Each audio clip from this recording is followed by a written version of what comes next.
Le Grand Matin Sud Radio, 7h-9h, Jean-Jacques Bourdin. Bien, nous sommes avec Elisabeth Lévy. Elisabeth, bonjour. Bonjour Jean-Jacques, vous bonjour à revenez tous. sur, et je suis très content que vous le fassiez, vous revenez sur ce chauffeur VTC tué, abattu par un tueur à gages de 14 ans.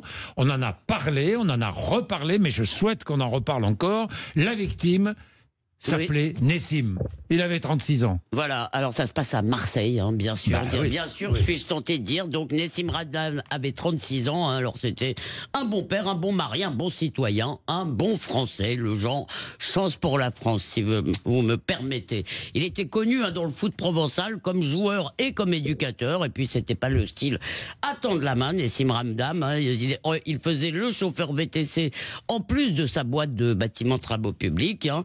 Il avait quitté Marseille pour éloigner ses gamins de la délinquance. Il avait dû acheter dans un village. Alors voilà, ça c'était Nessim, et il fallait parler de lui. Le tueur, lui, donc à 14 ans, il a reçu 50 000 € pour exécuter un membre des Blacks, hein, une des mafias qui se contrôle le trafic de drogue à Marseille. Alors tout part d'une cellule de la prison d'Aix-Luynes qui est occupée par un membre de la DZ Mafia. La DZ Mafia, ce sont les Algériens. Ce détenu paye deux jeunes, 2 000 € pour incendier le logement d'un des Blacks. Et les Blacks, ce sont les Comoriens. Oui, hein, les faut Comoriens, savoir. absolument. Ceux qui s'occupaient aussi des parkings, d'ailleurs. Alors, ça tourne mal, cette première affaire. Donc, le détenu paye deux personnes pour aller, disons, brûler un logement d'un Black. Ça tourne mal. L'un des deux, donc, qui a été payé 2 000 €, les deux premiers jeunes, est sauvagement tué, brûlé de tas de coups de couteau. C'est affreux. Alors, le détenu ou la DZ, hein, je sais pas, j'y étais pas, recrute donc le deuxième jeune de 14 ans pour venger ce premier. C'est celui dont on parle maintenant. Et vendredi, ce jeune commande, on n'a aucun prénom, hein, ce jeune commande un VTC pour exécuter son contrat. C'est Nessim Ramdam qui le prend, malheureusement, hein, c'est ça peut-être le destin. Sur le chemin, le petit tueur voit la personne qu'il doit tuer. Il somme le chauffeur de s'arrêter, et le chauffeur refuse, hein, sans doute par conscience. Il est abattu d'une balle dans la tête, et pour finir cet imbroglio, le tueur, le jeune, est dénoncé par son commanditaire. Donc on attend l'enquête, hein, pour... On n'arrête pas tous les matins un tueur à gages de 14 ans. Ben non, vous Elisabeth. avez raison, il faut donc être prudent dans les généralisations, mais pourtant, en même temps, c'est une parabole de ce que Laurent Berton appelait la France orange mécanique. Le procureur, d'ailleurs, dans cette affaire, constate un ultra rajeunissement, hein, des criminels qui s'accompagnent, puisqu'ils sont jeunes, ils ont rien dans le citron, si je puis dire, et donc, ils sont, dit-il, lui-même, hein, c'est le procureur, d'un amateurisme effrayant. Et ce phénomène des shooters, hein, ça devient vraiment un phénomène, puisqu'il y a eu aussi une enquête. Alors, il y a eu votre invité tout à l'heure, il y a une autre enquête qui paraît aujourd'hui chez Flammarion. Alors, ce sont, je dirais, les enfants soldats du narcotrafic. Ils ont entre 16 et 20 ans. Ils sont déscolarisés, chômeurs et recrutés, comme vous l'avez dit, sur les réseaux sociaux, sur Snapchat, en l'occurrence. Alors, ça pose beaucoup de questions, mais j'en retiendrai deux. L'une, individuelle, comment est-ce qu'on devient un tueur à 14 ans? Alors, bon, je suis pas psychiatre, hein, ni psychologue, mais je dirais que d'après ce qu'on lit, c'est en n'étant pas élevé, en ne rencontrant jamais la moindre limite. Alors qu'est-ce que vous développez? Une sorte d'intolérance absolue à la frustration, hein, c'est tout de suite, une incapacité totale à l'empathie, c'est ce qu'on appelle des psychopathes en langage courant. Alors c'est pas sûr, moi je n'en sais rien, mais d'après ce que disent certains spécialistes, c'est pas sûr qu'on puisse les guérir, peut-être faudrait-il dire rééduquer, et on ne sait pas les sanctionner, parce que pour nous, 14 ans c'est l'enfance, c'est l'innocence ou les responsabilités à tout le moins. Puis la deuxième question, ce sont des questions collectives, c'est l'industrialisation du narcotrafic, hein.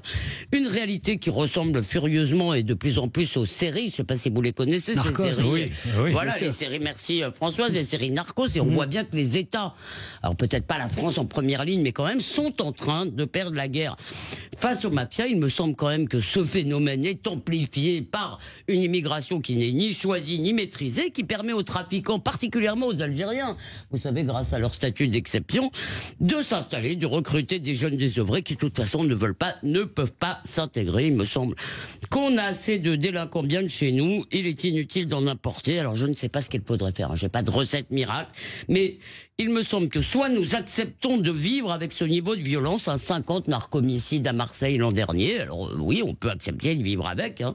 Soit il faut sérieusement réviser notre conception de l'état de droit, hein, parce qu'aujourd'hui, cet état de droit protège scrupuleusement les droits des individus, fussent-ils délinquants ou terroristes, eh bien, il me semble qu'il faut donner au peuple, c'est-à-dire aux États, le droit de se défendre.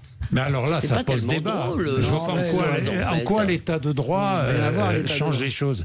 Si la justice, l'état de droit, c'est la justice, non? L'état de droit, c'est l'état de droit. Si la justice est appliquée, c'est les règles qui régissent vraiment notre société. C'est l'état, c'est pas les. D'ailleurs, Laurent Fabius a fait une très bonne nuance entre l'état du droit et l'état de droit. On ne touche pas à mais c'est excellent.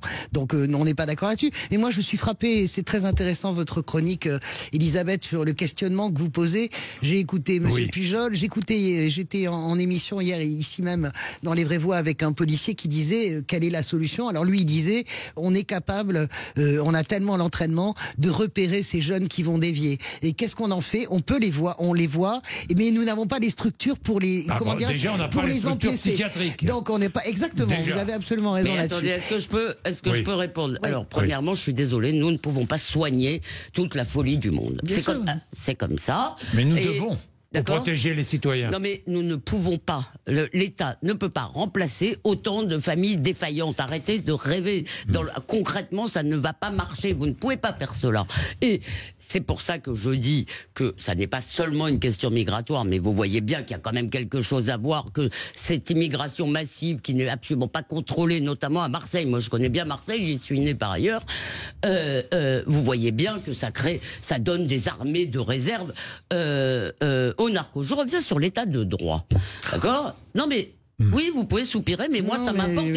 Ça importe à beaucoup de gens dans ce pays. Aujourd'hui, quand je vous dis le droit est centré, d'accord, sur les droits individuels. Pourquoi? Parce que c'est un droit jurisprudentiel qui a beaucoup évolué par le biais des juridictions européennes et aussi de la juridiction du Conseil d'État. Je vous donne un simple exemple, d'accord? Il y a quelques années, il y a quelques mois, la CEDH a condamné la France pour avoir expulsé un terroriste, un type condamné. Je n'ai pas fini, François. D'accord, mais c'est toujours le même exemple. Non, mais c'est toujours le même exemple, mais si ça ne vous plaît pas, vous allez quand même m'écouter. Je n'ai pas terminé. Allez-y. Il y en a plein des exemples comme ça, puisque nous voyons bien, il y en a 150 000, je vous parle du meurtrier de Philippines, qui pour un problème de 6 heures, parce qu'un type n'a pas été fichu de prendre un téléphone pour demander quand allait arriver le laissez-passer consulaire, etc., etc. Il y a 150 recours possibles. Le droit n'est pas en question sur Philippines. Mais non, il n'y a pas l'état de droit. C'est une question de défaillance de l'administration. Pardon, il y a aussi une façon de l'appliquer. Oui. Non,